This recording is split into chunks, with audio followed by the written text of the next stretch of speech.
welcome to Union News Channel 61. I'm Mariah Brown. And I'm Hope Fishbuck, here to deliver your yearly summary of Lincoln's first year in office. November 6, 1860, our controversial president, Lincoln, was elected into office after becoming nationally known through his debates with Douglas. Lincoln grew well-liked and famous in the North, despite being disliked in the South. Lincoln won his election running against John C. Fremont, though following his win, South Carolina seceded from the Union December 20th, 1860. In addition to South Carolina leaving the Union, numerous states soon followed, in this order: Mississippi, Florida, Alabama, Georgia, Louisiana, Kansas, and Texas also left the Union that following January of 1861. On February 8, 1861, the Confederate States of America was born. On March 4, 1861, President Lincoln delivered his inaugural address. At this point in time, 7 states had already seceded, and he promised that he would not be the first to attack, but if it came down to rebellion, he would be forced to fight back. This enraged the South because they felt as if they were being called out. Now for a quick review of a particularly bland read for this week. The Constitution of the Confederate States of America. Blech. I mean, it was only decided upon in March and written then about. In short, it's a paraphrased version of our current Constitution, though it does seem to differ just a little bit.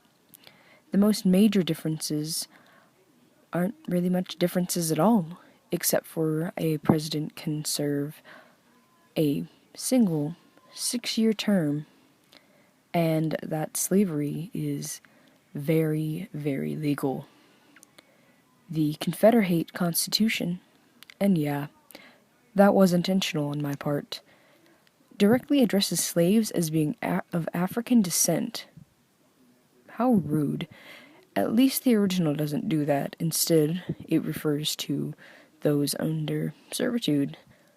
Regardless, don't waste any time reading this, if you can possibly help it. Siege of Fort Sumter. April 12, 1861, Fort Sumter, a small fort off the coast of Charleston, South Carolina, was Union-held and attacked by the South. Though South Carolina had seceded, Lincoln still claimed control of the fort. Eventually, he needed to resupply it, and doing so, the South took fire on the fort and eventually took control after 2 days. This was a bloodless battle that led to one of the bloodiest battles in American history.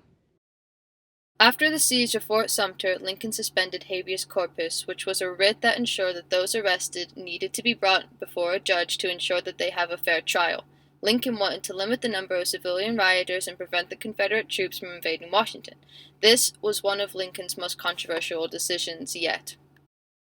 June 3, 1861, the Battle of Philippi took place in Virginia. This was the first organized land battle of the current Civil War and brought fame to our well-known military leader, Major General George B. McClellan.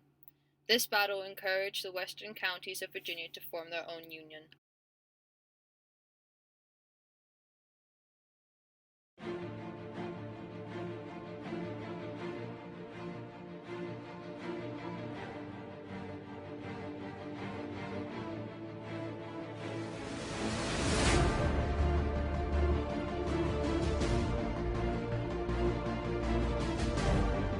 Now it's time for one of the biggest sports reviews of the year, the Battle of Bull Run. This battle happened just a few months ago near Manassas Junction in Virginia. It seemed to be the biggest battle thus far in the war, and it led to the deaths of nearly 1,000 men all around. Even more were left injured.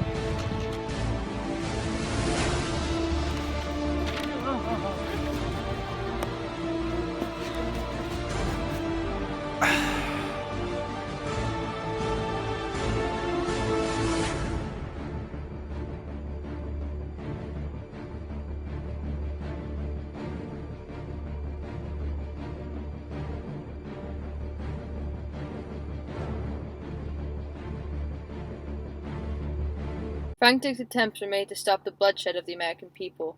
Most notably was James Henry Crichton's Compromise. The Crichton Amendments were put in place to appease the South by federally protecting slavery south of the 3630 line.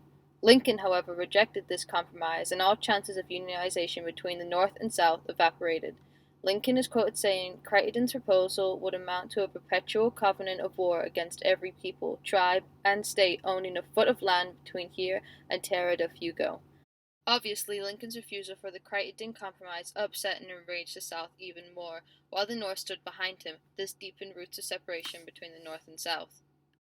On the 7th of November, 1861, Union General Ulysses S. Grant led his troops into a Confederate camp in Belmont, Missouri, but fled due to additional Confederate forces in the camp.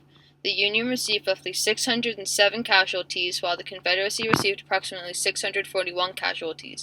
This battle was the first combat test of General Grant's leadership and battle skills.